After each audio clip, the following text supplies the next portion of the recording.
থেকেও আমার সালাম ও শুভেচ্ছা। আমি জানি আপনি ভালো আছেন এবং ভালোর দলে আছেন। আমি মোহাম্মদ দেলোয়ার হোসেন। আমার বাসা রাজশাহী জেলা মোহনপুর উপজেলা গোছা গ্রামে। আমি 2010 সাল থেকে আজ অবধি আপনাকে শুনছি। আমার কাছে অনেক ঘটনা আছে আর অনেকবার পাঠাতে চেয়েছি, বাট পাঠানো হয়ে ওঠেনি। তাই অবশেষে আজ লিখতে বসলাম। আজ আমি আমার বড় আব্বুর জীবনে ঘটে যাওয়া একটি সত্য ঘটনা আপনাদের সাথে শেয়ার করছি। যদি সিলেক্টেড হয় আপনি পড়ে শোনালে খুব খুশি হব। শুরুতেই আমি আমাদের গ্রামের বর্ণনা দিই, না হলে অনেক কিছুই বোঝা যাবে না। আমাদের গ্রামের দুই পাশ দিয়ে দুইটা লম্বা আর অনেক চওড়া বিল। সেই দুই বিলের আর গ্রামের মাঝখান দিয়ে চলে গেছে একটি মাটির রাস্তা। সেই মাটির রাস্তা ধরে ঘেঁষে গ্রামের ঠিক মাঝখানে একটি বাজার, সেখানে কিছু দোকান আর ছোট একটি মাঠ। সেই মাঠে সপ্তাহে 2 দিন হাট বসে। আর আমাদের বাসায় যেতে হলে সেই মাঠ ঘেঁষে চিকন ঢালু রাস্তা ধরে বিলের দিকে যেতে হয়। একদম বিল ঘেঁষে আমাদের বাড়ি। আমার আব্বুরা 6 ভাই 3 বোন। আমার আব্বু ভাই বোনের মধ্যে সবার ছোট। আমার যেই বড় আব্বুর সাথে ঘটনাটি ঘটেছে তিনি ভাই বোনের মধ্যে অষ্টম। তার সাথে যখন এই ঘটনাটি ঘটে তখন তার বয়স 20-21 বছর। আমাদের গ্রামটি শহর থেকে অনেক বাইরে। তখনও আমাদের গ্রামে বিদ্যুৎ আসেনি। গ্রামে যেভাবে মানুষের বসবাস সেটাও শুরু হয়নি। আমাদের পাড়ায় মাত্র কয়েকটি পরিবার। আমার বড় আব্বু তখন কলেজে পড়েন। তিনি ছোট থেকেই অনেক চঞ্চল আর দুষ্টু টাইপের। এই জন্য আমার দাদুর কাছে অনেক বকাঝকা আর প্রায় মার খেতেন। তবুও তিনি বদলাননি এতটুকু। 1980 সাল। গ্রামে শিক্ষার আলো নেই বললেই চলে, আর জিন ঘটিত ঘটনা অহরহই ঘটে। আমাদের গ্রামে এবং আশেপাশের গ্রামে তখন অনেক বেহুলা পালা, যাত্রাপালা আর মাদারের গানের আসর বসত প্রতি রাতে। সেইবার শীতকালে পাশের গ্রামে মাদারের গানের আসর বসেছিল। প্রতিদিন সবার কাজ শেষে অনেক রাত ধরে সেই গানের আসর চলত। আমার বড় আব্বু সেদিন সকালেই প্ল্যান করেন আজ রাতে গান শুনতে যাবেন। সেই জন্য দিনের সব কাজ শেষ করে সম্পূর্ণ তৈরি হয়ে থাকেন রাতের জন্য। আমার দাদু জানলে তাকে যেতে দেবেন না এবং অনেক মারবেন। তাই ভয়ে তিনি আমার দাদিকে জানান আজ গান শুনতে যাবেন যেন কেউ জানতে না পারে, এবং তার রাতের খাবার যেন তার রুমে ঢেকে রাখা হয়। আর অনেক রাতে তিনি ডাকলে যেন দরজা খুলে দেয়া হয় যাতে আমার দাদু কিছু টের না পান। ব্যাস, তিনি আমার দাদিকে সব বুঝিয়ে দিয়ে একাই বের হয়ে পড়লেন গান শুনতে। তখন গ্রামে কাঁচা রাস্তা দিয়ে সবাই চলাচল করতেন, আর যেহেতু রাতে বের হয়েছিলেন এত রাতে তিনি কোনো ভ্যান পেলেন না, তাই তিনি সিদ্ধান্ত নিলেন হেঁটেই যাবেন। তিনি প্রায় 1 ঘন্টা হেঁটে সেই গানের আসরে উপস্থিত হন। তিনি কোনো সমস্যা ছাড়াই সেখানে যান, আর তার কাছে কোনো কিছুই অ্যাবনর্মাল মনে হয়নি। গান শেষ হতে হতে রাত 2টা। তিনি গানের আসর শেষ হলে বাসায় আসার জন্য হাঁটা শুরু করলেন। তিনি ভেবেছিলেন যাওয়ার সময় হয়তো গ্রামে কারো না কারো দেখা পাবেন, কিন্তু তিনি অনেক খুঁজেও কাউকে না পেয়ে একাই হাঁটা শুরু করলেন। কিন্তু এবার আসার সময় কেমন যেন তার ভয় ভয় লাগছিল, গা ভারী হয়ে আসছিল। তাও তিনি সাহস রেখে হাঁটা শুরু করলেন। রাত তখন 3টা। চারিদিকে ধুধু অন্ধকার আর ঝিঁঝি পোকার ডাক, শিয়াল কুকুরের ডাক। রাস্তার ধারে তেমন কোনো বাড়ি নেই। এভাবে কিছুক্ষণ হাঁটার পর তিনি আমাদের গ্রামের সেই বাজারের একদম কাছে চলে আসলেন। তিনি বাসায় আসার জন্য সেই মাঠের কিনারা দিয়ে ঢালু রাস্তায় পা বাড়াতেই হঠাৎ খেয়াল করলেন এতক্ষণ তিনি যেই খুটখুটে অন্ধকারে হাঁটছিলেন হঠাৎ যেন সেই গা ছমছম করা অন্ধকার নেই। মনে হচ্ছে ভরা পূর্ণিমার আলোতে সব যেন ঝকঝক করছে। তিনি ভাবলেন তাহলে কি সকাল হয়ে গেছে? কিন্তু এত দ্রুত কিভাবে অন্ধকার থেকে সকাল হবে? তিনি তখনও কোনো ভয় বা ভয়ের মতো কিছু টের পাননি। হঠাৎ তিনি একটু দূরে কিছু একটা মুভমেন্ট ফিল করলেন, যেন অনেক মানুষ এক জায়গায় জড়ো হয়ে কিছু করছে, আর সেখানে যেন অনেক আলোতে ভরা, যেন অনেকগুলো সাদা ধপধপে বাল্ব একসাথে জ্বলছে। কিন্তু এটা কিভাবে সম্ভব? তখন আমাদের গ্রামে বিদ্যুৎ আসেনি, আর এত রাতে এত মানুষ কিভাবে আসবে এখানে? তাঁর অজান্তেই যেন গা ঠান্ডা হয়ে আসছিল।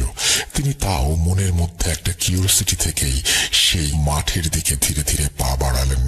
একটু সামনে এগিয়ে যেতেই তিনি দেখলেন এখানে সাদা জুব্বা টাইপের কাপড় পরা অনেক মানুষ সারিবদ্ধভাবে দাঁড়িয়ে আছেন, আর সামনে লাশ রাখার খাটিয়ার মতো কিছু একটা আছে। তিনি ভাবলেন, এত রাতে এখানে কারা জানাজা পড়বে? আর আমাদের গ্রামে আজ কি বা মারা গেল? কই, সন্ধ্যায় তো কারো মৃত্যু সংবাদ শুনিনি। তার মানে তখনও কোনো অ্যাবনর্মাল কিছু ফিল হয়নি। তিনি ভাবলেন, জানাজা যখন তখন দাঁড়িয়েই যাই কাতারে। এইভাবে তিনি সেই লোকদের সাথে দাঁড়াতেই হঠাৎ খেয়াল করলেন পাশের লোকটা তার দিকে বারবার তাকাচ্ছে। তিনি ভাবলেন হয়তো পরিচিত কেউ হবে, এই ভেবে তিনি তার দিকে তাকালেন। কিন্তু তিনি যা দেখলেন তা কোনোদিন কেউ দেখতে চাইবে না। তিনি দেখলেন একজন বয়স্ক লোক, তার চেহারা যেন চাঁদের আলোর মতো, ঝকঝকে দুটো চোখ। তিনি ভয়ে যেন পাথর হয়ে গেলেন। কি করবেন কিছুই মাথায় আসছিল না, যেন পুরো শরীর শক্ত হয়ে গেছে। তার মুখ দিয়ে কোনো কথাও বেরোচ্ছিল না। হঠাৎ বড় আপু লক্ষ্য করলেন সেই লোকটা তাকে হাতের ইশারায় বাড়ির রাস্তা দেখাচ্ছেন, যেন বলতে চাচ্ছেন, তুমি বাসায় চলে যাও, এখানে থেকো না, এক্ষুনি যাও। হঠাৎ বড় আব্বুর পা যেন তার অজান্তেই সেই ঢালু রাস্তার দিকে অনেক জোরে জোরে চলতে শুরু করলো। তিনি দৌড়াতে শুরু করলেন। এক দৌড়ে বড় আব্বু বাসার দরজায় এসেই মা বলে চিৎকার দিয়ে অজ্ঞান হয়ে গেলেন। কিন্তু বড় আব্বু নাকি দৌড়ানোর সময় একবারও পেছনে তাকাননি। তার চিৎকার শুনে আমার দাদু দাদি সবাই অনেক দ্রুত ঘর থেকে বের হয়ে আসলেন। দরজা খুলে দেখেন বড় আব্বু অজ্ঞান হয়ে পড়ে আছে। সবাই তাকে ধরাধরি করে রুমে নিয়ে গেলেন। সেদিন রাতে তার আর জ্ঞান ফেরেনি। পরদিন সকালে যখন তার জ্ঞান আসে, সবাই জিজ্ঞাসা করেন কি হয়েছিল তার সাথে। বড় আব্বু সবাইকে সবকিছু খুলে বলেন। সব শুনে আমার দাদু আব্বুকে অনেক বকাঝকা করলেন, আর আমার দাদিকেও কেন সে যেতে দিয়েছে এই নিয়ে অনেক বকলেন। তারপর আমার দাদু গ্রামের এক কবিরাজকে ডেকে আনলে সেই কবিরাজ আমার বড় আব্বুকে পানি পড়া দেন এবং একটা তাবিজ দেন। বলেন যে তার এত রাতে বাইরে যাওয়া মোটেও উচিত হয়নি। সেদিন হয়তো কোনো মুসলিম জিনের মধ্যে কেউ মারা গিয়েছিলেন, তাই তারা সেই দিন জানাজা দিয়ে সেই মৃত জিনের দাফনের ব্যবস্থা করছিলেন। তিনি আরো বললেন, আমার বড় আব্বুর কপাল অনেক ভালো, তাই একজন বয়স্ক ভালো জিন তাকে বাড়ির পথ দেখিয়ে দিয়েছে, তার জীবন রক্ষা করেছে। এই ছিল ঘটনা। এটা 100% সত্য ঘটনা, আর আমার বড় আব্বু আজও বেঁচে আছেন। আমি তার কাছ থেকেই শুনেছি। ঘটনা প্রথম কোথাও শেয়ার করলাম, আর এর দায় দায়িত্ব সব আমার। যদি ভালো লাগে, সিলেক্টেড হয় আমাকে জানাবেন। আমার কাছে আরো ঘটনা আছে, সময় করে পাঠিয়ে দেব ইনশাল্লাহ। থ্যাংক ইউ ভেরি মাচ আপনার ঘটনার জন্য এবং আমাদেরকে ঘটনা শেয়ার করার জন্য। আশা করছি এই ঘটনাটি আপনাদেরও ভালো লেগেছে। আমরা চলে যাব আমাদের পরবর্তী ঘটনায়। আসসালামু আলাইকুম রাসেল ভাই, প্রিয় শ্রোতা বন্ধুরা, আশা করি ভালো আছেন, ভালোর দলে আছেন। আমি আহমেদ রোহান, আছি যশোর থেকে। আমি প্রথমেই রাসেল ভাইকে অসংখ্য ধন্যবাদ জানাই, কারণ গত 129তম এপিসোডে আমার একটা স্টোরি সুন্দরভাবে লিসেনারদের পড়ে শোনানোর জন্য। যাই হোক, আজ আমি আপনাদের সাথে যে ঘটনাটি শেয়ার করতে যাচ্ছি সেটা আর কোনো বাইরের ঘটনা না, সেটা আমার নিজের গ্রামের একটি ঘটনা। ঘটনাটি ঘটে আমাদের যশোরের একটি গ্রামে। সঙ্গত কারণে আমি গ্রামটির নাম উল্লেখ করলাম না, যার জন্য ক্ষমা চেয়ে নিচ্ছি। তার আগে একটু বলে নিই, আপনারা অনেকেই হয়তো অনেক ঘটনা শুনে থাকেন, কিন্তু কখনো কি ভেবেছেন সেসব ঘটনা যদি আপনাদের নিজ গ্রাম বা এলাকায় ঘটে তখন আপনাদের কেমন লাগবে? ঠিক আজকের ঘটনাটাও সেরকম। আমার গ্রামের একটু বর্ণনা দেই। আমাদের গ্রামটি ছিল বেশ বড়, গাছপালায় ভরা একটি শান্ত এবং নীরব গ্রাম। গ্রামটিতে আছে বড় একটি পুকুর, আর সেই পুকুরের ওপরে আছে বিশাল এক বাঁকানো তাল গাছ, যেখানে কিছু ভয়ের জিনিস আছে লোকমুখে শোনা যায়। আর সেই পুকুরের পাশ দিয়ে চলে গেছে লোকজনের চলাচলের প্রশস্ত রাস্তা, আর সোজা রাস্তা দিয়ে গিয়ে পুকুরের কিছু দূরেই আছে বাঁশঝাড়ে ঘেরা একটি বিশাল পারিবারিক গ্রাম্য কবরস্থান, যেখানে দিনের বেলা গেলেও গা ছমছম করে। আর তার পাশ দিয়ে চলে গেছে বড় ফাঁকা একটি মরা বিল, যাকে বলা হয় হুগলাকুড়ি। এই সব মিলিয়েই তৈরি করেছে একটা ভয়ঙ্কর গ্রাম। এবার মূল ঘটনায় আসা যাক।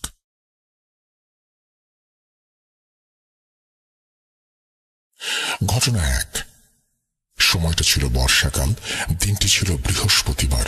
গ্রামের একটি লোক নাম রমিজ মিয়া একজন ইজি বাইক চালক। সে রাত 1টা পর্যন্ত বাইক চালিয়ে গ্রামের রাস্তা ধরে বাড়ির দিকে আসতে শুরু করে।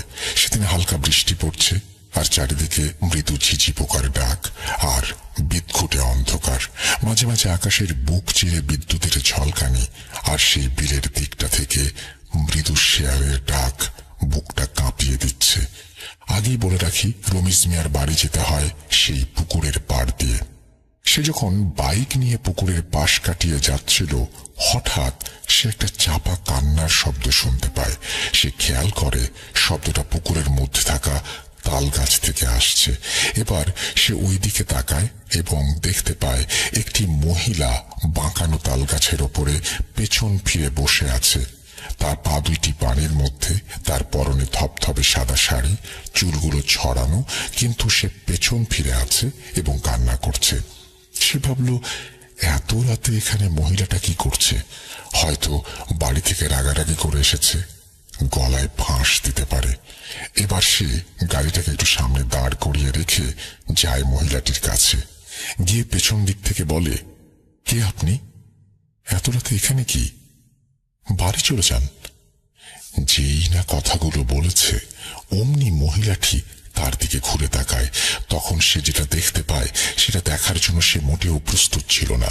সে দেখে একটি বিষণ্ণ চেহারা, যার চোখ দুটো ছিল পুরাই সাদা, আর মুখটা আগুনে ঝলসানো, আর মুখ দিয়ে টাটকা রক্ত গড়িয়ে পড়ছে। আরো দেখে সেই অশরীরীর সাথে একটি বাচ্চা। সে খুব রাগান্বিত দৃষ্টিতে তাকিয়ে আছে এবং একসময় সে বলে ওঠে, হায়, আমার কাছে আয়। এই বলে ভয়ানক অট্টহাসি হাসতে থাকে। এটা দেখে সে প্রচন্ড ভয় পেয়ে চিৎকার করতে করতে বাড়ির দিকে দৌড় দেয়, আর বাড়ির সাথে গিয়ে জোরে একটা চিৎকার দিয়ে অজ্ঞান হয়ে যায়। যখন তার জ্ঞান ফেরে, তখন সে দেখে তার বাড়িতে তাকে ঘিরে অনেক লোকের ভিড়, আর সবাই বলে, কি হয়েছিল রাতে? এবার সে রাতের ঘটনাগুলো খুলে বলে। এতে আশেপাশের লোকজনের মনে ভয়ের দানা বাঁধে, আর রমিজ মিয়াকে ভালো কবিরাজ দেখানো হয়, কিন্তু তাতে কোনো লাভ হয় না। রমিজ মিয়া দিন দিন কেমন পাগলের মতো হয়ে যায়। সে হঠাৎ হঠাৎ গভীর রাতে বারবার ছুটে চলে যায় সেই পুকুর পাড়ে। এই ঘটনার ঠিক 7 দিন পর সেই পুকুরের পানিতে ভাসতে দেখা যায় রমিজ মিয়ার লাশ। ঘটনার একটি জায়গায় তিনি বলেছেন যে এই যে বাচ্চাটি ছিল, তিনি বলেছেন যে এই বাচ্চাটিকে হয়তো তিনি খাচ্ছিলেন। তো এই যে আদমখোরের কথা আমরা শুনি, এবং এই যে একটা অদ্ভুত টান, এবং সেই টানের কারণে মৃত্যু হয় রমিজ মিয়ার, জীবন দিতে হয় তাকে, এই ব্যাপারগুলো খুবই অদ্ভুত। আমরা জানি যে ঢাকাতেও এরকম আদমখোরের সন্ধান পাওয়া গিয়েছে। বাংলাদেশের বিভিন্ন জায়গায় হয়তো এরকম আদমখোররা আছেন, আমি ঠিক জানি না। যদি আপনারা জেনে থাকেন অবশ্যই আমাকে জানাবেন। আমি চলে যাচ্ছি ঘটনা 2-এ। একদিন গ্রামের একজন লোক, তার নাম তুহিন, সে শহরে একটি কাপড়ের দোকানে কাজ করত। একদিন দোকান বন্ধ করে বাড়ি আসতে আসতে অনেক রাত হয়ে যায়। রাত প্রায় 2টার মতো হবে। সে মেইন রোড থেকে নেমে গ্রামের কাঁচা রাস্তা ধরে একটা সিগারেট ধরিয়ে হাঁটতে হাঁটতে বাড়ির দিকে আসতে থাকে। সে যে রোড দিয়ে আসছিল, যেহেতু সময়টা বর্ষাকাল ছিল, রাস্তাটি ছিল প্রচুর কর্দমাক্ত। রাস্তার এক পাশে ছিল পাট ক্ষেত, আর এক পাশ দিয়ে একটু হালকা টাইপের বাগান, যার ভেতর 4টা পারিবারিক কবর আছে। আর মাঝখান দিয়ে সেই রাস্তা ধরে চলেছে তুহিন মিয়া। তার আগে একটু বলে নেই, তুহিন মিয়া ছিল খুব সাহসী এবং কিছু প্যারানরমাল বিষয়ে অভিজ্ঞ। আর তাই সে যখন সেই পারিবারিক কবর আর পাট ক্ষেতের মাঝামাঝি চলে এসেছে, তখন সে খেয়াল করে তার পাশ দিয়ে একটা কালো ছায়া মূর্তির মতো কিছু পারিবারিক কবরস্থানের মধ্যে থাকা শেওড়া গাছটিতে উঠে গেল। তখন সে একটু ভালো করে খেয়াল করল এবং একটি ভয়ানক দৃশ্য দেখতে পেল। সে দেখে চাঁদের আবছা আলোয় একটি যুবতী মেয়ে, বিভৎস, গায়ে কোনো কাপড় নেই, চোখের কুটুরিতে চোখ নেই, পুরো খালি, চুলগুলো এলোমেলো, তার হাতে একটি কালো রঙের দড়ি নিয়ে দাঁড়িয়ে আছে। সেই বিভৎস অবয়বটি সেই শেওড়া গাছ থেকে নেমে তার দিকে এগিয়ে আসে। এটা দেখে সে প্রচন্ড ভয় পায় এবং মনে মনে ভাবে তার সাথে আজ খারাপ কিছু ঘটতে চলেছে। সে মনকে শান্ত করে, সূরা কালাম পাঠ করতে থাকে এবং নিজে শরীরটা বন্ধ করে নেয়। এরপর তাকে ঘিরেই একটি বড় বৃত্ত এঁকে ফেলে। তারপর সেই বৃত্তের মধ্যে সে দাঁড়িয়ে যায়। এতে দেখা যায় সেই বিভৎস অবয়বটি তার কাছে আসতে পারছে না। সে খালি হাতে থাকা দড়িটি নিয়ে তুহিন মিয়ার গলায় পরাতে চাচ্ছে, কিন্তু পারছে না। এভাবে সময় যেন যাচ্ছেই না। তুহিন মিয়ার গলা শুকিয়ে এসেছে সূরা পড়তে পড়তে। এভাবে কতক্ষণ কেটেছে বুঝতে পারছে না। এক সময় সব শান্ত হয়ে যায়। দূরের মসজিদ থেকে ভেসে আসে ফজরের আজান এবং নারীরূপী সেই অবয়বটি রাগান্বিত হয়ে কর্কশ কণ্ঠে বলে আজকে তাকে ছেড়ে দিয়েছে বা সে বেঁচে গেছে। ঘটনা ৩। একদিন এক রাতে আমাদের এলাকার খুব পরহেজগার একজন মানুষ ঈশার নামাজ পড়ে ঘুমিয়ে যান। প্রতিদিনের মতো গভীর রাতে ঘুম থেকে ওঠেন তাহাজ্জুদের নামাজ পড়ার জন্য। সে সময় বাইরে থাকা টিউবওয়েলটিতে ওযু করার জন্য যান। হঠাৎ ঘোড়ার পায়ের শব্দ শুনতে পান। তিনি ভাবেন এত রাত্রে ঘোড়া আসবে কোত্থেকে। একটু কৌতূহলী হয়ে তার বাড়ির সামনের রাস্তায় তিনি তাকান। তারপর এক ভয়ানক দৃশ্য দেখতে পান। তিনি দেখেন একটি মাথাবিহীন ঘোড়া তার দিকে এগিয়ে আসছে। ঘোড়াটি গজগজ করতে করতে সামনে এগিয়ে আসছিল এবং তার সামনে দিয়ে দৌড়ে হুগলাকুড়ি বিলটার দিকে গেল। মাথাবিহীন ঘোড়া। এটা দেখে তিনি প্রচন্ড ভয় পান এবং সে রাতে আর নামাজ পড়েন না। পরবর্তীতে শোনা যায় এরকম দৃশ্য অনেকেই রাতে দেখেছে এবং খুব বাজেভাবে ভয় পেয়েছে। ঘটনা ৪। একদিন রাতে আমাদের গ্রামের এক ব্যক্তি, তার নাম হাসান মিয়া, যার বাড়িটি ছিল বাঁশবাগানের কাছেই রাস্তার ধারে। একদিন অনেক রাতে হাসান মিয়ার স্ত্রীর হঠাৎ বাইরে যাওয়ার প্রয়োজন হয়। সেদিন বাইরে ছিল জ্যোৎস্না রাত। যেহেতু অনেক রাত, সেই কারণে কাউকে না ডেকে একাই যান বাইরে। যখন তিনি রাস্তার পাশে থাকা টিউবওয়েলের কাছে এসেছেন তখন একটু ঝুমুর বাজার শব্দ শুনতে পান। শব্দটা ক্রমাগত বাঁশবাগানের দিক থেকে বাঁচতে বাঁচতে হঠাৎ তার বাড়ির সামনে এসে থেমে যায়। এবার তিনি রাস্তার দিকে মুখ করে তাকান এবং যেটা দেখেন সেটা দেখার জন্য তিনি মোটেও প্রস্তুত ছিলেন না। তিনি দেখেন একটা লাল শাড়ি পরা যুবতী মেয়ে, যার চোখ দুটো মনে হচ্ছে জ্বলন্ত আগুনের পিণ্ড। চাঁদের আবছা আলোয় তিনি আরো দেখতে পান তার মুখটা অনেকটা মানুষের মতো, আবার অনেকটা শেয়ালের মতো তার দিকে এক দৃষ্টিতে তাকিয়ে আছে। এটা দেখে তিনি প্রচন্ড ভয় পান, একটা চিৎকার দিয়ে অজ্ঞান হয়ে যান। সকালে যখন তার হুঁশ ফেরে তখন তিনি রাতের সব কথা খুলে বলেন এবং এই ঘটনার পর থেকে প্রতি রাতে মধ্যরাতেই তিনি ওই শব্দ শুনতে পেতেন। শোনা যায় এই শব্দ অনেকেই শুনতে পেয়েছে। শব্দটি খেয়াল করলে বোঝা যায় সেই বাঁশবাগানের মধ্যে উঠে লোকজনের চলাচলের রাস্তা ধরে পুকুর পাড় দিয়ে সোজা সেই বিলের দিকে শব্দটা চলে যায়। ঘটনা ৫। একদিন রাতে আনুমানিক ১১টার মতো হবে, তখন গ্রামের একটা ছেলে গ্রামের সেই বাঁশবাগানের ওপরের রাস্তা ধরে হেঁটে যাচ্ছিল দোকানে। একটি জিনিস কেনার প্রয়োজন ছিল তার। সে যখন বাঁশবাগানের ঠিক মাঝামাঝি চলে এসেছে, খেয়াল করে বাঁশবাগানের ভেতরে দাও দাও করে আগুন জ্বলছে। এটা দেখে খুব ভয় পেয়ে যায়। সে মনে মনে ভাবে এত রাতে বাঁশবাগানে আগুন জ্বলছে কেন? সেটা দেখতে যাওয়ার সাহস হয় না তার। সে দৌড়ে গ্রামের মসজিদের হুজুরের কাছে যায় আর সাথে গ্রামের অনেক লোকজনদেরকে ডেকে নিয়ে আসে দেখানোর জন্য। সবাই এসে এই দৃশ্য দেখতে পায়। হুজুর সহ সবাই যখন কাছে যায় তখন সবাই দেখতে পায় বাঁশবাগানের ভেতরে থাকা একটি পুরনো কবরে আগুন জ্বলছে। সেটা দেখে সবাই অনেক ভয় পায়। সবাই বলে হায় হায়, কি অলক্ষণে কাণ্ড। এবার হুজুর একটু এগিয়ে গিয়ে জোরে জোরে সূরা পাঠ করেন এবং ৩ বার কবরটিতে ফু দেন। সাথে সাথে আগুন নিভে যায়। নিভে যাবার পর সবাই যখন বাড়ি ফিরে আসতে যান তখনই সবাইকে অবাক করে দিয়ে কবরটিতে আবারও আগুন জ্বলতে শুরু করে। হুজুর সহ সকলেই অনেক ভয় পান এবং অনেকে সেখান থেকে দৌড়ে পালান। হুজুর আবার সেরকম দোয়া পড়ে ফুঁ দেন এবং আগুন নিভে যায়। আবারও পেছনে ফিরে যাওয়ার সময় আগুন জ্বলে ওঠে। এরকম 3 বার একই ঘটনা ঘটে। শেষবার হুজুর যখন সূরা কালাম পড়ে আজান দেন তখন আগুন নিভে যায়, আর আগুন ধরতে দেখা যায় না। সবাই তারপর সেখান থেকে চলে আসে, আর দিনের বেলাতেও কেউ ওই দিকটায় যায় না।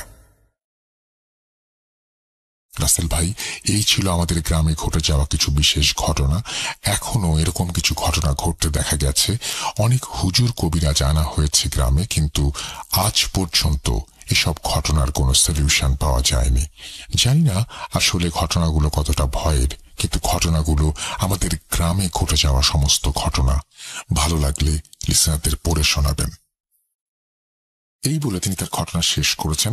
আহমেদ রোহান রেগুলার লেখেন আমাদেরকে, এবং তিনি লেখেন যশোর থেকে। আপনারা যারা এতক্ষণ পর্যন্ত আমাদেরকে শুনলেন তাদেরকে অসংখ্য ধন্যবাদ। এখন আমরা এমন কিছু ঘটনায় যাব যে ঘটনাগুলো হয়তো আগেও শুনেছেন। কথা না বাড়িয়ে সেই ঘটনাগুলোতে যাওয়া যাক।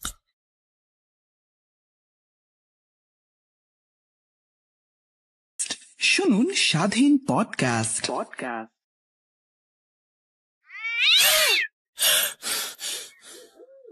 আজ আবার শুনতে পাচ্ছেন শব্দটা? ভয়ের আরেক নাম ভূত.com with Russell। যেভাবে লেখা আছে আমি সেভাবেই পড়ছি। আমার নাম সুজয়া, দিল্লি থেকে। আমি আমার চরম বাস্তব কিছু ঘটনা, অর্থাৎ ভৌতিক ঘটনা শেয়ার করব বলেছিলাম। ধন্যবাদ সবাই। তাই টাইপিং মিস্টেক বা অন্য কোনো ভুল হয়ে যদি থাকে সেটা ত্রুটি মার্জনীয়। পার্ট 1, ঘটনা 1 শুরু করছি। এটি আমার মায়ের জীবনের কাহিনী। আমার মায়ের বর্তমান বয়স 60। তার যখন 22 বছর বয়স তখন মুর্শিদাবাদের একজনের সাথে পত্র মিতালি মারফত কথা হতো। তার নাম ছিল হেমন্ত। তারা 4 ভাই, কোনো বোন ছিল না। তাই হেমন্ত মামা আমার মাকে পত্র মিতালি সূত্রে বোন পাতিয়েছিল। তাদের ও তাদের মায়ের খুব ইচ্ছে ছিল আমার মাকে একটিবার চোখে দেখার, কিন্তু আমার দাদুর কড়া শাসনে মা একলা আলিপুর দুয়ার থেকে মুর্শিদাবাদ যেতে পারেননি। তাই পত্র মারফত কথা চলত, কিন্তু মাকে দেখার জন্যই ওই হেমন্ত মামার মা অধীর অপেক্ষায় ছিলেন। মনে মনে উনি যেন মাকেই নিজের মেয়ে ভাবতেন। যাই হোক, 2 বছর পর আমার মায়ের বিয়ে হয়ে যায়। হেমন্ত মামার মা কেন জানি না মাকে খুব দেখতে চাইতেন, তার জন্য যে বিয়ের পর গেলে দেবেন। যাই হোক, মায়ের কখনো যাওয়া হয়নি। এরপর আমি হলাম। আমার যখন বয়স 2 মাস তখন আমার মায়ের মামাতো দাদা মুর্শিদাবাদে ট্রান্সফার হন ও মাকে নিমন্ত্রণ করেন। আমার বাবা যেহেতু ভারতীয় নৌবাহিনীতে ক্যাপ্টেন ছিলেন, সে সময় উনি যুদ্ধজাহাজ বিক্রমাদিত্যতে শ্রীলঙ্কা বর্ডারে ছিলেন। মা আমাকে নিয়ে ওই মামার বাড়িতে যান। তখন ওই হেমন্ত মামাদের বাড়ি বেশি দূর ছিল না বলে উনি সেখানেও গিয়েছিলেন। গিয়ে জানতে পারেন যে 15 দিন আগেই ওই দিদার মৃত্যু হয়েছে এবং মরবার আগের মুহূর্তে তিনি সাথী মানে আমার মাকে দেখতে চেয়েছিলেন। আমার মা এটা শুনে খুব কান্নাকাটি করেন। তো যাই হোক, হেমন্ত মামার বাবা মাকে অনুরোধ করেন কিছুদিন থেকে যেতে। মা 3 দিন থাকতে রাজি হন। প্রথম রাত্রে একটা বিরাট ঘটনা ঘটে যায়। মাঝরাতে মা হঠাৎ শুনতে পান যে পাশের ঘরে বাসনপত্র কে যেন মাটিতে আছড়ে ফেলছে। বলে রাখি, ওই হেমন্ত মামারা 4 ভাই একটা বড় ঘরে ঘুমাতেন। ওনাদের বাবা ওই দিদার ঘরে ঘুমাতেন, আর আমাকে ও মাকে বাড়িতেই নতুন একটি ঘরে থাকার ব্যবস্থা করে দিয়েছিলেন। তাই সাথেই রান্নাঘর লাগোয়া। আমার মা ছিলেন অসীম সাহসী ও তেজী মহিলা, কারণ শ্রীকৃষ্ণের মতো উনিও অষ্টম গর্ভ, তাই উনি কাউকে ডাকেননি। চুপ করে আমাকে বুকে নিয়ে শুয়েছিলেন। রান্নাঘরে অসম্ভব আওয়াজ শুনেও উনি চুপ করেছিলেন। হঠাৎ ওই রাতেই মায়ের বাথরুমে যাবার মশারির ভেতর রেখে একাই টয়লেটে যান। পুরনো বাড়ি হিসেবে কলতলা থেকে জল নিয়ে যেতে হতো। মা যেই মুহূর্তে দরজা থেকে বেরিয়ে উঠোনে নামেন, সেই মুহূর্ত থেকে কে যেন তাকে স্পষ্ট দেখতে পান যে লাল পেড়ে শাড়ি পরা মহিলা, কিন্তু খুব আবছা। মা কলতলা থেকে জল তুলছেন, সে যেন মাকে স্পর্শ করতে চাইছে কিন্তু পারছে না। সে মায়ের শরীর ঘেঁষে দাঁড়িয়ে আছে, মায়ের দিকে তাকিয়ে আছে, মাকে ধরতে চাইছে কিন্তু পারছে না। মা টয়লেটে যাওয়া থেকে বেরোনো অবধি সেই একই ঘটনা। যতক্ষণ মা বাইরে ছিলেন ততক্ষণ সেই ছায়ামূর্তি যেন তাকে প্রবলভাবে স্পর্শ করার চেষ্টা করছিল। গলার কাছে ধরতে আসছিল কিন্তু পারেনি। দরজা অবধি এসেছিল কিন্তু আপ্রাণ চেষ্টা চালাচ্ছিল। পরদিন মা হেমন্ত মামাকে ঘটনাটা বলেছিলেন। উনি খুব বকা দিয়েছিলেন ওনাকে না ডেকে একলা যাওয়ার জন্য। উনি কেঁদেছিলেন খুব, যে হয়তো হেমন্ত মামার মা আমার মাকে দেখার প্রবল বাসনা নিয়ে মরেছিল, তাই মৃত্যুর পর চেয়েছিলেন মাকে কাছে নিতে। মা পরদিন ওখান থেকে চলে এসেছিলেন। ঘটনা 2। আমার বাবার আদি বাড়ি বর্ধমান। আমার বয়স যখন 4 বছর তখন ওখানে ঘুরতে গিয়েছিলাম। তো আমাদের বাড়ি ছিল অনেক বড় বড়, উঠোনের এপার ওপার ঘর, পিছনের খালি জমি। তবে শুনেছি ওই জমিতে নবাব আমলে অনেক শিশুদের কবর দেয়া হতো।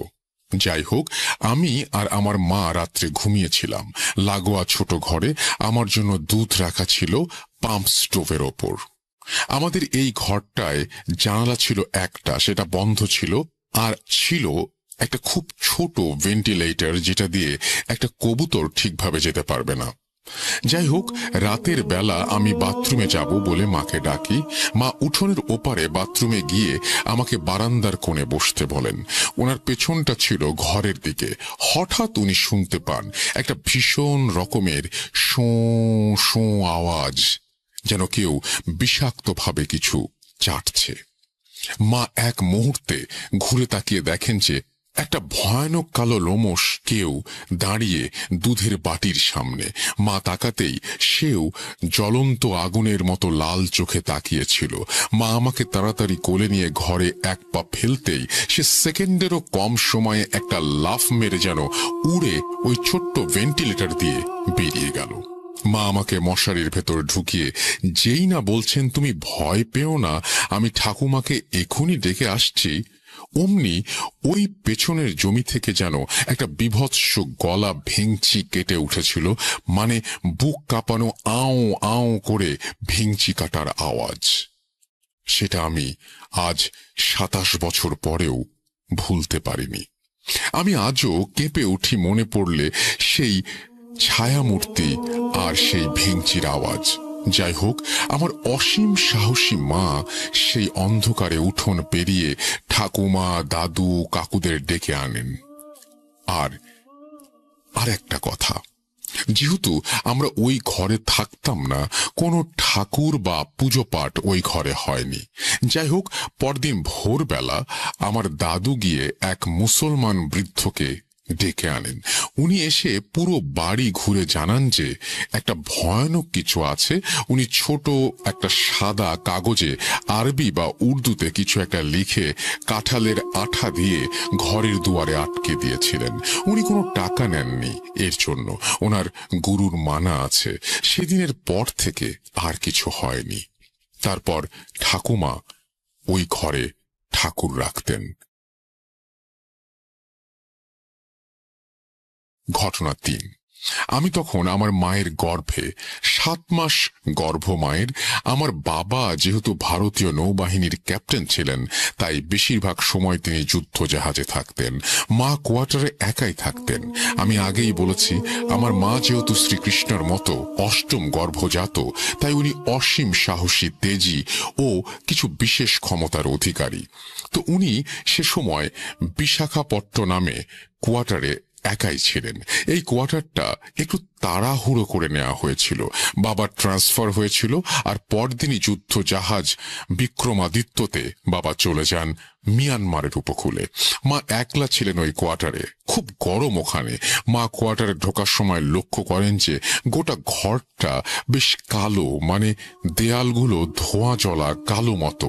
কিন্তু মা কাউকে কোনো কিছু বলতে পারেননি, কারণ ওটা ছিল 7 তলায়, আর ওই ফ্লোরে দুজন সাউথ ইন্ডিয়ান ব্যাচেলার ছাড়া আর কেউ থাকতো না। তো মা তাই জানতে পারেননি বিকালের পর থেকে কেমন একটা লাগতে থাকে মায়ের। মনে হয় ঘরটা যেন ধোঁয়া ধোঁয়া লাগছে। সন্ধেবেলা ক্যান্টিন থেকে বয় এসে খাবার দিয়ে চলে যায়। মা সমুদ্রের দিকে জানালার সামনে একটা আরাম কেদারায় বসেছিলেন। যত সন্ধ্যা বাড়তে থাকে মনে হয় ঘরটা যেন ধোঁয়ায় ঢেকে যাচ্ছে। মা যতবারই চোখ বন্ধ করার চেষ্টা করেন ততবারই মনে হয় কে যেন পায়চারি করছে ঘরে। ওই সময় মায়ের অ্যাডভান্স প্রেগন্যান্সি। মায়ের শরীর ভীষণ অস্থির লাগতে শুরু করে। মনে হয় চুরির শব্দ, কারো হালকা অস্থির পায়ের পায়চারি। চোখ বন্ধ করলেই মায়ের মনে হচ্ছে কেউ যেন তার পাশে এসে দাঁড়িয়েছে, মায়ের দিকে ঝুঁকে পড়ছে, মাকে ধরতে আসছে। মা ঘামতে শুরু করেন। ওনার গায়ে কেউ স্পর্শ করতে পারছে না, কিন্তু চেষ্টা করছে। মা খেতেও পারলেন না। সারা ঘরে সেই দপদপানি, আওয়াজ হচ্ছে ঝুপঝাপ। মা এই করে করে সারা রাত চোখ খুলেই রাখলেন। না খেতে পারলেন, না পারলেন ঘুমাতে। সারা রাত তার ঘরে তাণ্ডব আওয়াজ হলো, দাপাদাপি হলো। মাকে ধরার চেষ্টা হলো, কিন্তু ব্যর্থ হলো। ভোরের আলো ফুটতেই মা কোনো মতে চোখ খুলে জল দিয়ে ওই অবস্থাতেই বেরিয়ে পড়লেন বাবার অফিসে। পৌঁছেও গেলেন। ওখানে মাকে দেখে সবাই দৌড়ে এলো। মাকে সুস্থ করা হলো। ওইখানেই মা জানতে পারলেন যে গত 1 মাস আগে ওই কোয়ার্টারে একজন সাউথ ইন্ডিয়ান নেভি অফিসারের বউ প্রেগনেন্ট অবস্থায় গায়ে আগুন লাগিয়ে সুইসাইড করেছিল। ওই কোয়ার্টারে তারপর তালা লাগানো ছিল। বাবা তাড়াহুড়ো করে ওটাই নিয়েছিল। পরে বাবা ক্ষমা চেয়েছিল, কিন্তু মায়ের শরীরও মনের দিক থেকে বিরাট একটা ঝড় বয়ে গিয়েছিল সেই রাত্রে। সেই দিনই মাকে অন্য কোয়ার্টারে নিয়ে যাওয়া হয়েছিল। ঘটনা 4। আমার তখন 5 বছর বয়স। আমি মায়ের সাথে মামাবাড়ি আলিপুর দুয়ার গিয়েছিলাম। তো ওখানে মায়ের পিস্তুত দাদার বাড়িতে নেমন্তন্ন ছিল। মামা বাড়ি ওই বাড়িটা থেকে হেঁটে 10 মিনিট। তার মাঝখানে একটা খোলা ছোট জায়গা। শুনেছি ওইখানে নাকি রাজনৈতিক দাঙ্গার সময় অনেক খুন হয়েছিল, এবং পাড়ার একজন দিদা মেয়ের ওপর রাগ করে গায়ে আগুন দিয়ে জ্বলতে জ্বলতে ওই খোলা জায়গায় এসে মরেছিল। তো যাই হোক, ওই পিস্তুত মামার বাড়ি থেকে খেয়ে সেই মামা মামি আমাদের এগিয়ে দিতে এসেছিলেন মামা বাড়ি অবধি। তখন রাত 11টা। খুব নির্জন রাস্তা, কিন্তু যেই ওই খোলা জায়গাটার কাছাকাছি আসলাম আমরা, আমি বলে বোঝাতে পারবো না কি বিভৎস আর্তনাদ মেশানো শব্দ হচ্ছিল। আমার স্মৃতিশক্তি খুব প্রবল। 2 বছর বয়সের কথা মনে আছে। সেই আওয়াজটা আমার কানে এখনো বাঁধে। ওহ, বলে বোঝাতে পারবো না। যাই হোক, ওই আওয়াজটা শুনে মামা মামি তক্ষুনি আমাদের নিয়ে অন্য দূরের রাস্তা ধরে মামা বাড়িতে পৌঁছে দিয়ে যান। ঘটনা 5। আমার সেজ মামা রাতে অফিস থেকে বাড়ি ফিরতেন। উনি হাসিমারায় ছিলেন। উনি রোজ প্রায় 11টা নাগাদ রিকশায় করে ফিরতেন। এরকমই এক বিশেষ তিথির দিনে উনি ফিরছেন, হঠাৎ ওনার রিকশা আটকে যায়। কিছুতেই সামনে এগোতে পারছে না। কে যেন টেনে রেখেছে, চেপে রেখেছে। তখন হঠাৎই ওই রিকশাওয়ালা কাকু নেমে গলাতে একটা মাদুলি খুলে সামনের দিকে বাড়িয়ে দিয়ে আবার চলতে শুরু করেন, এবং রিকশা চলতে থাকে। পরে মামা জানতে পারেন পরদিন নাকি রিকশা কাকুটা দেখেন যে তার মাদুলির ভেতরে একটা জিনিস নেই, যেটা ওনার গুরু দিয়েছিলেন। ঘটনা 6। আমার মায়ের পিস্তুত এক দাদা বউ পছন্দ না হওয়াতে গায়ে আগুন দিয়েছিলেন। সেই দাদাদের বাড়ি থেকে আমার মামা বাড়ি হেঁটে 20 মিনিট। যেই রাত্রে উনি গায়ে আগুন দেন, সেই সময় উনি কিছুটা বাঁচতে চাইছিলেন, কিন্তু পারেননি। সেই রাত থেকে আমার দাদু বাড়ির ছাদে ভয়ানক আওয়াজ শুরু হয়। মনে হয় ভূমিকম্প হচ্ছে। আমার দাদু দিদা ওই মামার খুব প্রিয় ছিলেন। সেই রাত থেকে আমার দাদুর বাড়িতে প্রতি রাতে ছাদে বিকট আওয়াজ শুরু হয়। মনে হয় ছাদ ভেঙে পড়ছে। রাতে উঠোনে মনে হয় কে যেন দৌড়াচ্ছে। এভাবে 5 দিন চলার পর দাদু ওই পিসি দিদাকে ডেকে পাঠান এবং গায়ায় যান পিণ্ডি দান করতে। তখন গায়ায় মূল প্রেত গৃহে পিণ্ডি দান হতো। পিসি দিদা নাকি যখন ওই প্রেত গৃহের জানালা দিয়ে পিণ্ডিটা বাড়িয়েছিলেন, তখন একটা কালো ভয়ঙ্কর একটা আবছা হাত এসে ছুঁ মেরে পিণ্ডিটা নিয়েছিল। সেই রাত থেকেই আমার দাদু বাড়িতে ওই তাণ্ডব বন্ধ হয়ে যায়। ঘটনা 7। আমার আরেক পিস্তুত মামার আংশিক খুন হয়েছিল। মানে ভরা বাজারে এক গুন্ডা ওনার পায়ের মূল শিরা কেটে দিয়েছিল। ডাক্তাররা বলে দিয়েছিলেন উনি 6 মাস অবধি বাঁচবেন পঙ্গু হয়ে। উনি দেখতে খুব সুন্দর আর সমাজসেবী ছিলেন। এই ঘটনার পর বাড়ির সবার খুব মন খারাপ হয়ে যায়। মাসের মাথায় হঠাৎ ওনার দাদার বিয়ে ঠিক হয়। উনি বিছানাতে শুয়েই কাঁদতে কাঁদতে বলেন যে ওনার তো বিয়ে হতে পারল না, তাই যে দাদার বিয়ে হচ্ছে সেই বৌদিকে উনি সঙ্গে করে নিয়ে যাবেন। সবাই মৃত্যু পথযাত্রীর মজার কথা ভেবেছিল। তার 1 মাস পরে উনি মারা যান। 45 দিনের আতুর উঠিয়ে ওই মামার বিয়ে হয়। মামি হাই স্কুলের টিচার ছিলেন। তো বিয়ের 10 দিন পর মামি একদিন অন্ধকার কুয়োতলায় বাসন মানে চায়ের বাসন ধুতে যান। বাকিরা গল্প করছিল। হঠাৎ ওই মামিকে কে যেন বৌদি বলে ডাকে। মামি সাড়াও দেন। ঘরে ফিরে জানতে চান কে ডেকেছিল, কিন্তু সবাই বলেন যে কেউ ডাকেনি। তার পরদিন সকালে ওনাকে মৃত অবস্থায় পাওয়া যায়। সারা শরীরে বড় বড় ফোসকা পড়েছিল। বিখ্যাত ডাক্তারও কিছু ধরতে পারেনি। পোস্টমর্টেমেও কিছু ধরা পড়েনি। ঘটনা 8। আমি তুলা রাশি ও বাংলায় মীন রাশি। প্রচুর দেবতার স্বপ্নে আমার জন্ম। আমার নজর ইত্যাদি খুব তাড়াতাড়ি লাগে। অনিয়ম, নোংরা বা অস্পৃশ্য কিছু সহ্য হয় না। আমি একবার এক মাসির বাড়িতে ঘুরতে গিয়েছিলাম। মা আর বাকিরা গল্প করছিল। আমি একটা অন্ধকার কলতলায় হাত ধুতে চাই। হঠাৎ কেউ যেন স্পষ্ট আমার নাম ধরে ডাকে। আমার আশেপাশে কেউ দাঁড়িয়ে আছে। 3 বার, কিন্তু আমি ঘুরে তাকালেও সাড়া দেইনি। ঘরে ফিরে জানতে চাই কে ডেকেছিল। মা তখনই কিছু বুঝে যান ও আমাকে জড়িয়ে ধরেন। পরে জানতে পারি ওই মাসির শাশুড়ি একবার আমায় দেখতে চেয়েছিলেন, কিন্তু উনি হঠাৎ মারা যান। আমরা চেন্নাইতে ছিলাম তখন। ঘটনা 9। চেন্নাইতে আমি আমার মেজ মামার বাড়ি কিছুদিন ছিলাম ছুটিতে। আমার বয়স তখন 7। সেখানে সবার অনেক বড় বড় ছড়ানো উঠোন গাছ ভরা ছিল। আমার মামার বাড়ির পাশের বাড়ির সাথে তার পাশের বাড়ির লোকেরা কি নিয়ে যেন প্রকাণ্ড ঝগড়া। সাউথের সবাই আর আমিও উঠোনে দাঁড়িয়ে ঝগড়া শুনছি। একটু ভিড় হয়েছিল। হঠাৎ দেখি একটু দূরে একটা ছোট পেয়ারা গাছের নিচে কে যেন দাঁড়িয়ে আছে চুপচাপ। বেশ লম্বা, রোগা, কিন্তু যুবক মতো। সাদা ধুতি গোটা গায়ের শরীরে জড়ানো। সে সামনে আসছেও না, নড়ছেও না। আমি ঝগড়া ফেলে ওই দিকেই তাকিয়ে আছি। হঠাৎ মনে হলো সে যেন আমার দিকেই তাকিয়ে আছে, কারণ বডির দিকটা পরিবর্তন হয়েছে, কিন্তু বোঝা যাচ্ছে না। আমি প্রায় 10-15 মিনিট তাকিয়ে রইলাম। স্পষ্ট দেখলাম সেও যেন তাকিয়েছে। ধীরে ধীরে ঝগড়া কমলো, ভিড় কমলো, কিন্তু শেষ ফুরল না। বেপরোয়া হয়ে উঠলাম আমি। মামাদের চোখ এড়িয়ে ওদিকে এগোলাম, কিন্তু আমি যতই এগোই দেখি সে যেন অস্থির হয়ে সরে যাচ্ছে, কিন্তু ভেসে ভেসে। আমি যতই এগোই সে যেন ভয় পেয়ে ভেসে ভেসে সরে যায়। আমি গাছতলাটা ছাড়িয়ে গেলাম, দেখি সেও পেছনের একটা খোলা জমিতে সরে যাচ্ছে। আমি প্রাচীরের সামনে দাঁড়ালাম, সেও জমির অনেকটা দূরে সরল, কিন্তু মনে হলো সে অস্থির। কিছু একটা বাধা পেয়েছে। হঠাৎ পেছন থেকে মামা ডাকছে। আমি মামাকে বললাম, কিন্তু মামা বলল না কিছু, বকলো আমাকে। আমি আজও জানতে পারিনি কে বা কি ছিল সেটা। ঘটনা 9। আমি একবার বর্ধমানে আমার পৈতৃক বাড়িতে ঘুরতে গিয়েছিলাম বড় হয়ে। তখন আমার 9 বছর বয়স। এক পিসির বাড়ির পেছনের বারান্দায় দাঁড়িয়েছিলাম। আমি আসলে অন্ধকারটা একটু পছন্দ করি, এটা আমার জিনগত। যাই হোক, বারান্দায় দাঁড়িয়েছি, হঠাৎ দেখছি সামনের একটা বাগান থেকে জীবন কাকু দাঁড়িয়ে, লুঙ্গি আর পাঞ্জাবি পরা, যেটা উনি খুব পড়েন। আমাকে ডাকছেন মনে হলো। আমি চোখ বন্ধ করে চোখ খুললাম, কেউ নেই। আবার এক মুহূর্ত পরেই দেখলাম জীবন কাকুকে, কিন্তু একটু সরে গেছেন উনি সাইডে, সেই ভাবেই ডাকছেন।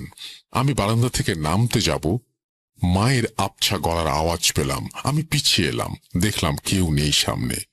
আমি দৌড়ে সামনের দরজা দিয়ে জীবন কাকুদের বাড়িতে গিয়ে দেখি উনি ছাত্র পড়াচ্ছেন।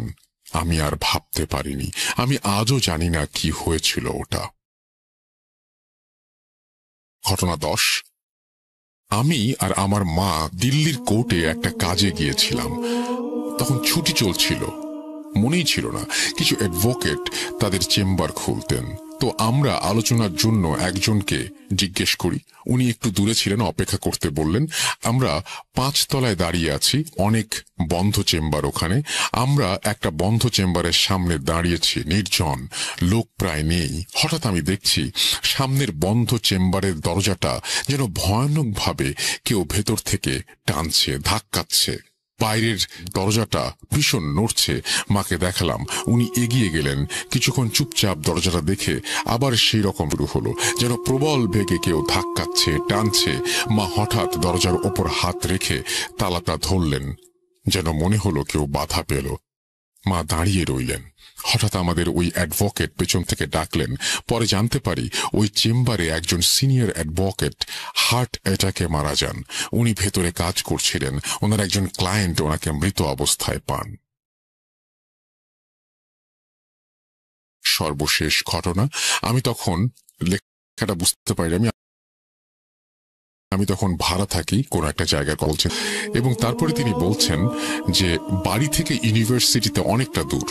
তো একদিন রাত হয়েছিল সেমিনার থেকে ফিরতে, সেখানে থাকতাম, সেটা একটু ভেতর দিকে, লোক কম। আমি বাস থেকে নেমে হেঁটে আসছিলাম অনেকটা। হঠাৎ এসে দেখি বাড়ির রাস্তাটা নেই। আমার এই পাড়াটা খুব গোছানো, কিন্তু একটু সেকেলে। কিন্তু সেই রাস্তাটা দেখলাম আধুনিক এবং আওয়াজ হচ্ছে খুব। তখন রাত 12টা।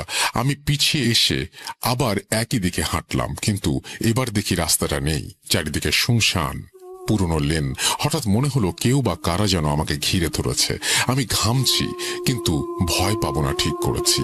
মনে হলো একটা অদৃশ্য ভিড় আমাকে ঘিরে ধরেছে। আমি ভোঁ ভোঁ একটা আওয়াজ পাচ্ছি, কিন্তু দমটা চাপা লাগছে। আমি বুঝতে পারছি আমি এগোতে চাইছি, ভিড়টা বিরক্ত হচ্ছে, তারা চাইছে না আমি যাই। আমি দেখতে পাচ্ছি তাদের, কিন্তু বুঝতে পারছি না। আমাকে তারা চেপে ধরতে চাইছে, কিন্তু পারছে না। আমাকে ঘিরে ক্রমে আমি চিৎকার করতে চাইছি, কিন্তু পারছি না। আমি হঠাৎ মাকে ডাকলাম মনে মনে, জানি না কতক্ষণ ডাকলাম। হঠাৎ চোখ খুলে দেখি আমি আমার একটা বাড়ির আগে আপেল গাছের নিচে দাঁড়িয়ে আছি। আমি এক দৌড়ে আমার বাড়ির দরজায় পৌঁছে কলিং বেল বাজালাম। মা আমাকে দেখেই চমকে উঠলেন। আমাকে পাগলের মতো লাগছিল। এরপর থেকে মা আমাকে বাস স্টপে নিয়ে যেতেন রোজ, সেখানে একটা পার্কে অপেক্ষা করতেন। আর ছোট কয়েকটি ঘটনা আছে আমার এই জীবনের। এই বাস্তব তিক্ত ভৌতিক কাহিনী কেমন লাগলো আপনাদের আমাকে জানাবেন। সবাই ভালো থাকবেন। অগ্রিম ধন্যবাদ সবাইকে। আমাকে জানাবেন আপনাদের কিরকম লেগেছে, আমি শান্তি পাবো। এই ছিল ঘটনা। Thank you very much. আপনি ঘটনাগুলো অনেক ছোট ছোট করে লিখেছেন, এটা একটা নতুন স্টাইল, আমি এই জন্যই পড়লাম। এবং আমি জানি না যে কেমন লেগেছে আপনাদের। যদি ভালো লাগে ডেফিনেটলি আপনারা আমাদেরকে জানাবেন যে কেমন লেগেছে। আমি অপেক্ষায়, ওনার মতো আমিও অপেক্ষায় থাকলাম, এবং আশা করছি অবশ্যই আপনারা জানাবেন। এবং আপনারাও আমাদেরকে এরকম ঘটনা পাঠাবেন। আমাদের ইমেল অ্যাড্রেস তো জানেনই, আমাদের ইমেল অ্যাড্রেস হচ্ছে russell.booth.com@gmail.com। আপনার নাম, ঠিকানা এবং ফোন নাম্বার সহ আপনার জীবনে ঘটে যাওয়া বা আপনার জানা সেরা ঘটনা লিখে পাঠিয়ে দিন আমাদের কাছে। ঘটনার শুরুতে অবশ্যই উল্লেখ করুন যে ঘটনাটি আপনি স্টুডিওতে এসে শেয়ার করতে চান, নাকি আপনি চান আপনার ঘটনা আমরা পড়ে শোনাই। যারা দেশের বাইরে রয়েছেন তারা সরাসরি অডিও ক্লিপ করে পাঠাতে পারেন বা লিখেও পাঠাতে পারেন। এটা কমপ্লিটলি আপনাদের ব্যাপার যে আপনি কিভাবে পাঠাবেন। অপেক্ষায় থাকলাম আপনার ঘটনায়। চলে যাচ্ছি আমাদের পরের স্টোরিতে।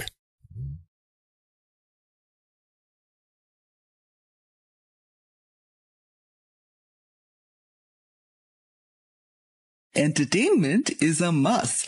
শুনুন স্বাধীন পডকাস্ট।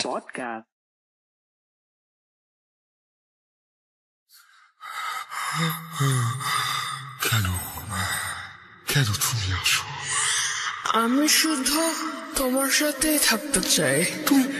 তুমি চলে যাও, চলে যাও, প্লিজ চলে যাও।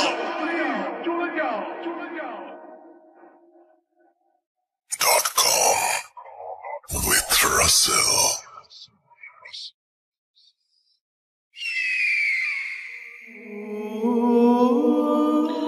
আসসালামু আলাইকুম রাসেল ভাই, আশা করি আপনি ভালো আছেন আল্লাহর রহমতে।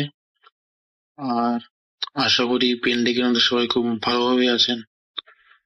তো শুরুতে আমি আমার একটু পরিচয় দিয়ে নিই, কারণ এখানে আমার পরিচয়টা খুবই জরুরি। নার্সিং প্রফেশন নিয়ে এটা ব্যাকগ্রাউন্ড কাহিনীর।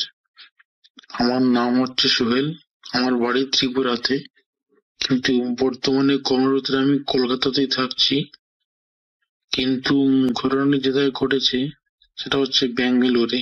যখন আমি কলেজে পড়তাম, ওটা আমার ফাইনাল ইয়ার একটি ঘটনা। ঘটনাটা আমার সঙ্গে ঘটেনি, ওটা আমার একটা জুনিয়র সঙ্গে ঘটেছিল, বড় প্রত্যক্ষদর্শী আমি। তো আমি কথা না বাড়িয়ে গল্পে চলে যাচ্ছি। সালটা হচ্ছে 2018 সেপ্টেম্বর মাসের ঘটনা। ডেটটা মনে নেই, বাট ওটা দিনটা শুক্রবার ছিল। তো আমাদের এই সেপ্টেম্বর শেষের দিকে এক্সাম আসছিল, ফাইনাল ইয়ার এক্সাম ছিল। তো আমরা একদম প্রিপারেশন নিচ্ছিলাম, স্টাডি হলিডে ছিল। তো ভোর 10টার দিকে আমাদের কলেজ থেকে আমাদেরকে ডেকে পাঠায়। আমাদের হোস্টেল আর কলেজ পাশাপাশি। তো আর বলে রাখি রাসেল ভাই, আমাদের এখানটায় আমাদের ফাইনাল ইয়ার ব্যাচের মধ্যে আমরা তো 5 জনই ছেড়েছিলাম। আর এর মধ্যে 2 জন থাকতাম হোস্টেলে, 3 জন থাকতো পিজিতে। তো আমাদেরকে ম্যাক্সিমাম প্রিন্সিপাল অথরিটি যেই আসতেন মেনলি আমাদের সঙ্গে কথা বলতেন, আমাদেরকে ডাকাতেন। তো হঠাৎ করেই 10টার দিকে কল আসে আমরা যে ম্যাম ডেকেছেন যেতে হবে। তখন আমরা দুটো বেরিয়ে যাওয়ার পথে নিচে আমাদের জুনিয়র গুলোকে পেলাম।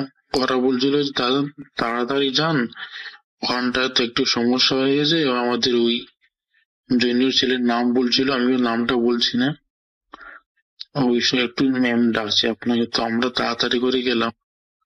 যাওয়ার পর ম্যাম বললো, আমাদেরকে বললো দেখো এই স্টুডেন্ট এই ইয়ারের সমস্যা হচ্ছে। দেখো তুমি তো মুসলিম, তুমি তো জানো তোমাদের কি কি হয় না হয়, আমরা ঠিক বুঝতে পারছি না। তুমি একটু ওই জুনিয়রকে জিজ্ঞেস করে তোমাদের যা করতে হয় তুমি একটু করে একটু বুঝে দাও। তো আমি আর আমার রুমমেট দুটো বন্ধু একসঙ্গে গিয়ে ওখানটায় ওদের ক্লাসে ঢুকলাম। ঢুকে ওদের সঙ্গে কথা বললাম। তো যার সঙ্গে করো না, ওই ছেলেটা তখন ওখানটায় ছিল না, ওকে ওর বন্ধুরা ওখান থেকে বের করে কলেজের গ্রাউন্ড ফ্লোরে এনে রেখেছিল একটা রুমে। ওরা 4-5 জন ওর সঙ্গে ছিল। তো ওখানটায় গিয়ে আমরা জানতে পারলাম যে হয়েছিল, ওই ছেলেটা আমাদের সকাল 9:15 কলেজ স্টার্ট হতো। তো 9:15 কলেজে ঢুকে ঠিকঠাক তো 9:20-25 মধ্যে স্যার ম্যাডাম যিনি থাকতেন ঢুকে যেতেন ক্লাসের মধ্যে। কিন্তু ওই দিন হয়তো 5 মিনিট লেট হচ্ছিল। এর মধ্যে ওই যার সঙ্গে ঘটনা, ওর জুনিয়র ছেলে ওর বেঞ্চমেটকে বলল যে দরজার বাইরে জানালার উপরে একটা অ্যাপেল রাখা আছে, ওটা নিয়ে আমি খাবো। তো বললো যে ঠাট্টা করছে, ফাজলামো করছে। তারপর ও গিয়ে সত্যি সত্যি একটা অ্যাপেল দেখতে পেলো ওখানটায়, ওটা নিল হাতে নিয়ে। অনেকটা অবাক হলো, কারণ আমরা আসলে ওই যে হাইব্রিড যে অ্যাপেল গুলো দেখি অনেক বড় হয়, অ্যাপেল পাই তৈরি করতে অনেকগুলো ওইসব যেগুলো তৈরি করে না, ওই বড় বড় হাইব্রিড রকম অ্যাপেল ছিল। বাট ও হাইব্রিড অ্যাপেল থেকে খানিকটা বড় ছিল। তো ও একটু ইতস্ত বোধ করে তাও নিয়ে ওকে দিয়ে দেয়। ও জিজ্ঞেস করে তুই কি করে জানলি এর ওখানটা ছিল, আমরা কেউ দেখতে পারিনি। এমনকি ও বললো ওটা আমাকে আমার বন্ধু দিয়েছে খাবার জন্য। তো বেশ, ওর হাতে ও দিয়ে দিয়েছে। ও তো বললো আমাকে খাওয়াস, ও বললো না ওটা তুই খেতে পারবি না, ও এমনটা বললো।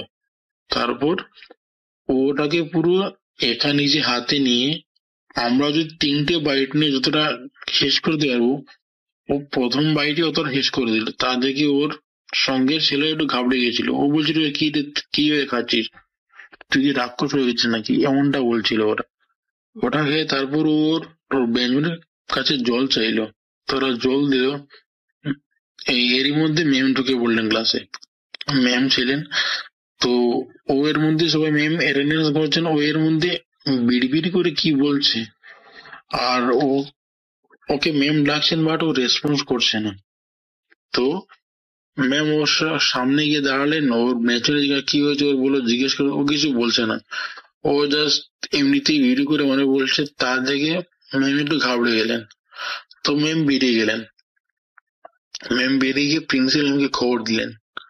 প্রিন্সিপাল ওখানটায় আসলেন, এসে দেখলেন যে ও বসে আছে। ও ম্যামকে দেখে বলছে, আমি মিষ্টি খাবো। আমি কথাটা বাংলায় বলছি, বাট আমাদের ওখানটায় সবাই জানেন ব্যাঙ্গালোরের লোকাল ল্যাঙ্গুয়েজ কানাডা ল্যাঙ্গুয়েজ। তো ওখানটায় আমাদের টিচারের সঙ্গে ম্যাক্সিমাম ইংলিশে কথাবার্তা হতো, কারণ আমরা কানাডা ল্যাঙ্গুয়েজ খুব ভালো বলতে পারতাম না, তো ইংলিশে বলতে পারতাম মেনলি কলেজে। তো ইংলিশেও কথোপকথন হচ্ছিল, বাট আমি বাংলায় বলছি। তো কথোপকথনটা এমন হচ্ছিল, ওর বন্ধুরা যেভাবে আমাকে বললো যে, ও ম্যামকে দেখে বললো, ম্যাম আমি মিষ্টি খাবো, ও মিষ্টি খেতে ইচ্ছে করছে। তারপর ম্যাম নিজের ওখান থেকে 50 টাকা দিয়ে ওর রুমে বেঞ্চমেটকে পাঠালেন, বলে 4টে মিষ্টি নিয়ে আসো। তো বেঙ্গলোরে সেই ওরকম ভালো মিষ্টি পাওয়া যায় না, সবাই জানেন যে রসগোল্লা ওগুলো কিছু পাবেন না। তখনটায় এগুলা পাওয়া যায় যেগুলো নর্মাল সুইটস পাওয়া যায়, ওগুলো আনলো, ও খেলো। খেয়ে বলতো জল খেলো, জল খেয়ে ম্যামকে থ্যাংক ইউ বললো। তারপর ও বসে কোরআন তেলাওয়াত করা শুরু করলো। তো মানে ও ছেলেটা ভালো, ও নামাজ পড়তো রোজ, ও ঠিকঠাক মতো ভালোভাবে পড়াশোনা করতো, সব ঠিকঠাক ছিল ওর। কিন্তু মানে ও এত ভালো যে মানে কোরআন তিলাওয়াত করতে পারে, তা আমাদের কেউ জানা ছিল না ওখানটায়। ছোট থাকলে ভাই জানেন যে সবাই সবাইটা জেনে যায় কি কিরকম ছেলে, ব্যবহার কিরকম, কি জানে। তো ওরটা জানা ছিল না। তো তা দেখে ম্যাম একটু ঘাবড়িলেন। তো তারপরই ম্যাম আমাদেরকে খবর দিলেন। তারপর আমরা ওখানটায় গেলাম। তারপর গিয়ে আমরা ওদের সঙ্গে যেটা জানতে পারলাম, তারপর ওরা ওই অ্যাপেলটা নিয়ে একটা ডাস্টবিনে ফেলে দিয়েছিল। তো আমরা যতক্ষণে গিয়েছিলাম তার মধ্যে ওর বন্ধুরা ওর সঙ্গে কথা বলছিল, যারা ছিল। মেয়েরা তো তখন ঘাবড়ে একদম শেষ, তো ছেলেরাই কথা বলছিল মেনলি। তো ওর সঙ্গে বলছিল ওর বন্ধুদেরকে, তোরা কি যাবি আমার সঙ্গে আমাদের বাড়ি? তো ওর বন্ধুরা বললো, হ্যাঁ এইবার ছুটিতে বাড়িতে গেলে অবশ্যই তোর বাড়িতে যাবো না কেন, বেড়াতে যাবো নিশ্চয়ই। বলে, না না আমি ওখানটার কথা আমার বাড়ি বলছি, যাবি তোরা, নিয়ে যাবো তোদেরকে, সন্ধ্যাবেলা আসবি, এরকম বলছিল। তো ওরা বললো, কি বলছে, কি মাথা খারাপ হয়েছে না, এটাই ভাবছিল। তারপর ওরা ওকে ক্লাসে সবাই ভয় পাচ্ছিল বলে নিচে নিয়ে গেল। তারপর আমাদেরকে ডাকলো। তারপর আমরা ওখান থেকে ওকে নিয়ে গেলাম। আমাদের ওখান থেকে মসজিদটা হেঁটে গেলে 2 মিনিট, খুবই কাছে ছিল। তো আমরা ওখানটায় গেলাম, দিনটা শুক্রবার ছিল, আগেই বলেছি। তো আমরা ভেবেছিলাম যে ইমাম সাহেবকে পেয়ে যাবো, কিন্তু পাইনি। ওখানটায় গিয়ে দেখি শুধু আমাদের মুয়াজ্জিন সাহেব আছেন। তো যাওয়ার সময় যে ঘটনা, তা আমাকে একটু বলি।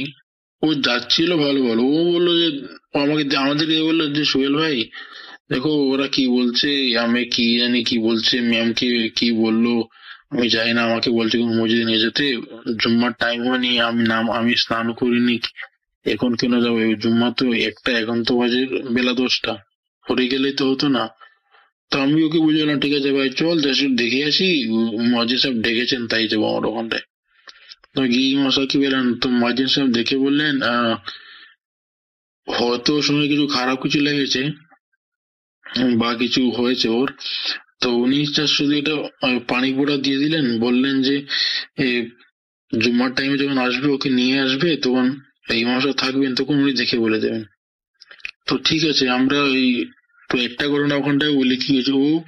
আমরা বললাম মসজিদে চল, ও রাজি হয়ে গেল, ঠিক আছে। বাট গেটে ঢোকার একটু আগে, ঢোকার আগে ও বেহুশ হয়ে গেল। ওখানটায় মসজিদ সাহেব আসলেন, তারপরে আমরা ওকে নিয়ে গিয়ে তারপরে একটু জল খাইয়ে ঠিকঠাক করে, তারপরে উনি জল পোড়া দিলেন ওকে। বেরিয়ে এলাম ওখান থেকে। তারপর যে ঘটনা হচ্ছে, আমি যেহেতু ভূত শুনি, তো সবারই একটু ওই ভৌতিক কৌতূহলটা থাকে, তো সেটা আমারও ছিল। তো আমি কলেজে গিয়ে ওই অ্যাপেলটা কোথায় ফেলেছে ওরা, আমি ওটা দেখতে চাইলাম। তো আমি গিয়ে দেখি অ্যাপেলটা ওরা যে ডাস্টবিনটা ফেলেছে, তো ওখানটায় আরো অন্যান্য বিস্কিট ছিল, তারপরে ওই বেনানা পিল ছিল, ওগুলা সবগুলো ছিল।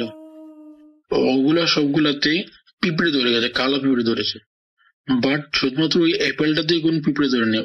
আপনি সাধারণত কোনো অ্যাপেল বা কিছু খাবার জিনিস রাখুন, পিঁপড়ে চলে আসবে 5 মিনিটের মধ্যে, তাদের গ্যারান্টি। কিন্তু ওখানটা ওই অ্যাপেলটার মধ্যে পিঁপড়ে ছিল না। তো আমি এটা কাগজে মুড়িয়ে ওটা নিয়ে এসেছি। তারপর আমি ও গ্রাউন্ড ফ্লোরে থাকতো, আমরা ফার্স্ট ফ্লোরে থাকতাম। তো গ্রাউন্ড ফ্লোরে ওর যে রুমমেট, আমি ওকে কলেজ থেকে বের করে আনি যে ওকে রুমে নিয়ে যা, স্নান টান করিয়ে তারপর আমরা ওকে মসজিদে নিয়ে যাবো। তো ওরা দুজন একসাথে গেল। তারপর আমি ওকে বললাম যে অ্যাপেলটা আমি তোর রুমে রাখছি, আমার রুমে নিচ্ছি না, যাওয়ার সময় নিয়ে যাবো, মজা ইমাম সাহেবকে দেখিয়ে দেবো। তাই ভাগ্য ভালো, আমি ওই অ্যাপেলটার একটা ভিডিও করে রেখেছি, ওদের রুমে রেখে একটা ভিডিও করেছি আমার বন্ধুদের দেখানোর জন্য। এই আমার রুমমেট যারা ছিল, ক্লাসমেট যারা ছিল, সবাই তো ছিল না, ওদের দেখানোর জন্য ভিডিও করেছিলাম। সেটা আমি আপনাকে সেন্ড করে দেবো। তো ওরা একসাথে রুমে গেলে আমি অ্যাপেলটা রাখলাম, আমি বেরিয়ে আসলাম। আমি ওকে বললাম যে একটু নজরটা দে, ওকে নজরে রাখবি, তারপর ওকে তোর সঙ্গে রাখবি, এই লাঞ্চটা সেরে তারপর একসাথে জুম্মা চলে যাব। তো ওরা দুজন, তারপর আমি উপরে চলে গেলাম। তারপর আমি যখন নিচে নেমে আসলাম জুম্মা যাবো বলে, তখন আমি ওদেরকে ডাকলাম। তো ও বলছে যে সোহেল ভাই, ওর রুমমেট যে ছিল, এই অ্যাপেলটা খুঁজে পাচ্ছি না, এখানটায় ছিল। আমি বললাম ছিল মানে? তো ও বললো যে দেখো, আমি আর ও তো একসাথে রুম থেকে বেরিয়ে লক করে গেছি, চাবি আমার সঙ্গে ছিল, ও স্নান করে আমার জন্য বাইরে দাঁড়িয়ে ছিল, আমি এসে রুম খুললাম, কিন্তু রুমে অ্যাপেল নেই। তো তা শুনে তো আমি রীতিমতো মানে ঘাবড়ে গেছিলাম যে আমি কোনো কি বিপদ ডেকে আনলাম আমার জন্য, না বাকি সবার জন্য। তা আমি বললাম ভাই ঠিক আছে, তাহলে চলো আপাতত যাই, জুম্মার নামাজটা আদায় করি, তারপর ইমাম সাহেবের সঙ্গে কথা বলে দেখা যাবে কি হবে। তো ও তখন একদম ঠিকঠাক, কোনো বাজে কথা নেই, কোনো উল্টা কথাবার্তা নেই, কিছু নেই, সব ঠিকঠাক আছে ওর। ওখানটায় গেলেও ভালোভাবে নামাজও পড়লো। তো তারপর নামাজ পড়ে আমরা একটু টাইম নিয়ে ইমাম সাহেবের সঙ্গে কথা বললাম, বললাম যে এই ঘটনা এই হচ্ছিল। তো উনি একটু খানিকক্ষণ দেখলেন, ওকে একটু ফুটু দিলেন, একটু জল পড়া দিলেন, আর একটু তেল পড়া দিলেন, বললেন ওই তেলটা ওকে 3 দিন লাগাতে আর ওই জলটা খেতে। তো আর বললেন যে ও হয়তো কোনো একটা জায়গা দিয়ে এসছিল বা ক্রস করছিল, যেখানটায় কোনো খারাপ ছায়া ছিল বা কিছু ছিল, তাই হয়তো ওর উপর একটা আশা করছিল। বাট এই ময়দিন সাহেব যা দিলেন তাতেই অনেকটা সেরে গেছে হয়তো। তা তো ভাই রাসেল ভাই, এই ঘটনাটা তো অতটা ভৌতিক নয় জানি, বাট যখন আমরা ওকে জিজ্ঞেস করলাম যে মানে কিছু হয়েছিল কি এর আগের দিন বা কোথায় গিয়েছিলি, তো তখন ওর তো ঠিক মনে নেই। ও বলছে ওর ঠিক মনে নেই। ও তো বলছিল যে ওকে নর্মালি কলেজ গিয়েছিল, কলেজ থেকে তারপর জিম গিয়েছিল, অতটুকুই বললো। জিম থেকে চলে আসলো, খেয়ে টেয়ে স্নান করে পড়তে বসেছিল, এতটুকুই। ওর সঙ্গে আরেকটা যে ওর জিম পার্টনার ছিল, ওকে জিজ্ঞেস করলাম। তো ও বলছিল যে ওরা আসার সময় ও এখানটায় দাঁড়িয়ে, মানে ওই যেখানে জিম দিয়ে যেত, এখানটা কিছু পরিত্য জায়গা ছিল, পরিত্য ওখানটা খারাপ জায়গা নয়, মানে ওখানটায় জমি ছিল, এমনি পড়েছিল, সবাই যাতায়াত করতো, বাট ও ওখানটায় পেচ্ছাপ করেছিল। তো ও বলছিল পেচ্ছাপ করেছিল, এতটুকু, আর কিছু নয়। তো আমরা সবাই বুঝলাম যে হ্যাঁ, হয়তো ওখানটা কিছু একটা ছিল, ও পেচ্ছাপ করে হয়তো ওটা রেগে গিয়েছে, তাই ওর উপর আসর করেছে। তো রাসেল ভাই, এই ছিল ঘটনা। এই ঘটনাটা খুবই ভৌতিক নয় তা আমি জানি, জাস্ট একটা এক্সপিরিয়েন্স আমরা শেয়ার করলাম। অ্যাকচুয়ালি অনেকদিন ধরে শেয়ার করার ইচ্ছা ছিল, কিন্তু পারিনি। কর্মসূত্রে জানেন আমাদের এই নার্সিং স্টাফে তো বর্তমান সিচুয়েশন আমি বুঝতেই পারছেন এই প্যান্ডেমিকে, তো তার জন্যই। আর ইনশাল্লাহ যদি কোনোদিন বাংলাদেশে আসি আপনাদের শোতে আসবো।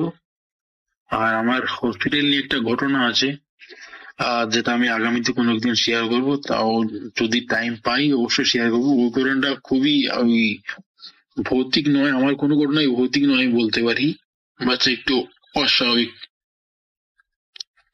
তো রাসেল ভাই ভালো থাকবেন, যদি আমার এই ঘটনাটা ভালো লাগে তাহলে শেয়ার করবেন, আর সালাম রইল, দোয়া রইল, ভালো থাকবেন, আল্লাহ হাফিজ।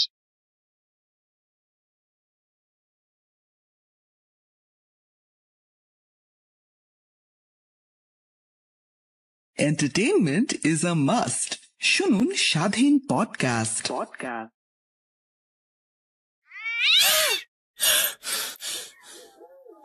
আজ আবার শুনতে পাচ্ছেন শব্দটা? ভয়ের আরেক নাম ভূত.com with Russell.